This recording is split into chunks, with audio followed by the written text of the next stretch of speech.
Okay, so now let's start with the types of necrosis. In this video, we'll learn two types. That is, first is a coagulative necrosis, and next will be the liquefactive necrosis. All right. Starting with the very first, that is coagulative necrosis. This is the most common type of a necrosis. Now, before moving ahead, I would want you to listen to a story. Okay, say for example, there was a Mr. Ischemia and Miss Hart. Okay, and they went on a fancy date. Alright. Now what happened is Mr. Ischemia gave a cold shoulder to Miss Hart. What do you mean by cold shoulder here? It means lack of oxygen. Alright. Now this Miss Hart was very strong girl. She was, very affected deep inside, but then वो कुछ भी बाहर नहीं दिखा रही थी. She was very classy, very strong headed girl, but deep down of course बुरा तो लगेगा, right? So deep down उसके अंदर प्रोटीन्स जो है वो डीनेचर हो रहे थे. डीप डाउन डीनेचर हो रहे थे प्रोटीन्स का, लेकिन उसकी जो शक्ल है वो बदल नहीं रही थी. उसका जो आर्किटेक्चर है वो बदल नहीं रहा था. Okay, now coming to the topic, that is coagulative necrosis. This is the most common type of a necrosis. Main cause क्या है? इस्टेमिया. मिस्टर इस्टेमिया होता ही नहीं तो मिस हार्ट को प्रॉब्लम होती ही नहीं. ठीक है, ओके. इसने क्या किया? ऑब्स्ट्रक्शन, ब्लड वेसल में ऑब्स्ट्रक्शन हुआ बेसिकली, इसलिए इस्टेमिया होता है. That is normal. बट अब देखो, मेन कॉज इस्टेमिया हुआ. यहाँ पे मैंने क्या बोला? उसका जो आउटलाइन है, उसका जो आर्किटेक्चर, उसका जो बाहर का बिहेवियर, उसका जो बाहर का स्ट्रक्चर है, बॉडी लैंग्वेज है, वो चेंज नहीं हुआ, वो प्रिजर्व्ड ही रहा. लेकिन डीप डाउन इनसाइड उसके अंदर प्रोटीन्स डीनेचर होने लगे, बिकॉज उसको डीप डाउन तो बुरा लग रहा था.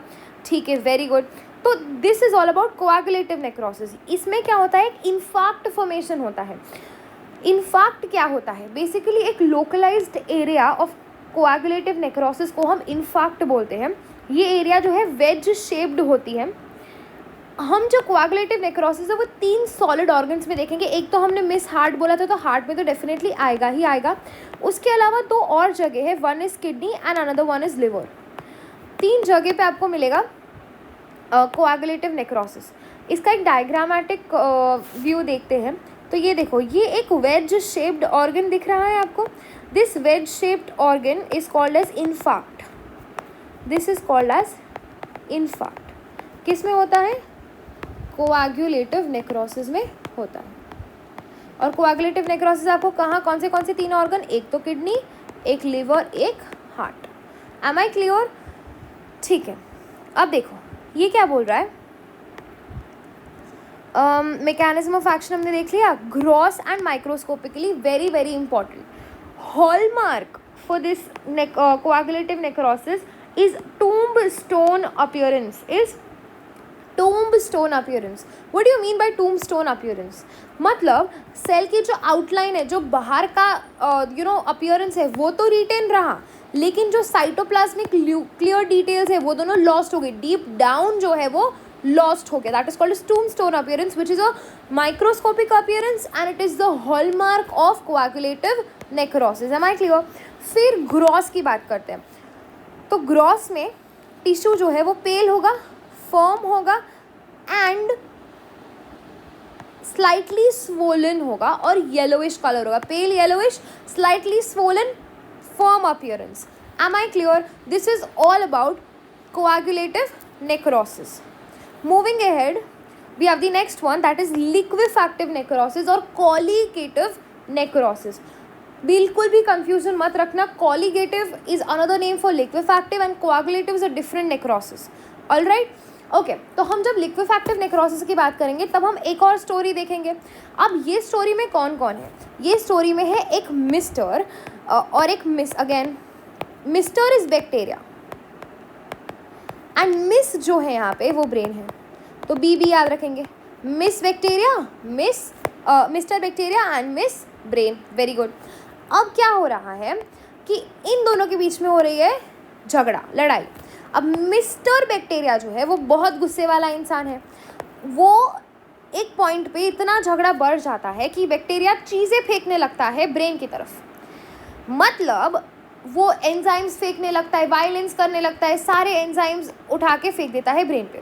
अब ब्रेन वैसे तो बहुत स्ट्रॉन्ग लड़की है, लेकिन इतना मतलब उसको देख के बिल्कुल अच्छा नहीं लग रहा है कि उस पर मारा पीटी हो रही है, वायलेंस हो रहा है, एंजाइम्स फेंके जा रहे हैं, तो वो मेल्ट हो जाती है, वो अब रोना चालू कर देती है, वो मेल्ट होना चालू कर देती है।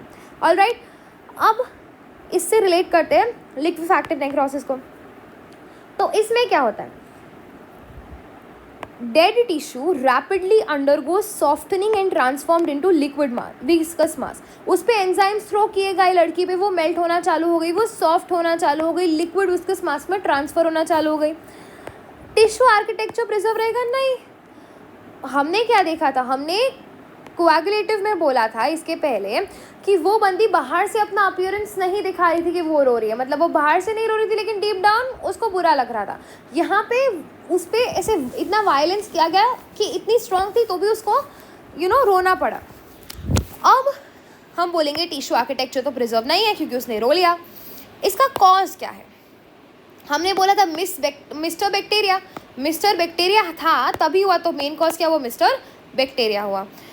अब हमने बोला कि ये मिस्टर बैक्टीरिया अफेक्ट किसको कर रहा था? CNS को, तो ischemia to CNS, that is brain. Alright, ये जो नेक्रोसिस है वो कहाँ होती है? तो CNS और पैनक्रियास में मेनली होती है। कोएगुलेटिव कहाँ हो रही थी? Brain, heart and liver, heart, liver and kidney. Brain में कौन सा है? लिक्विफैक्टिव है। Alright, brain and pancreas we have liquefactive.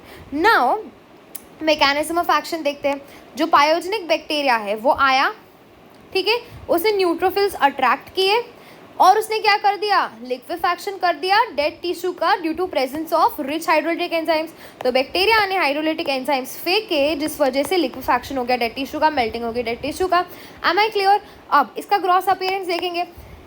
Involved area is soft with liquefied center containing necrotic debris।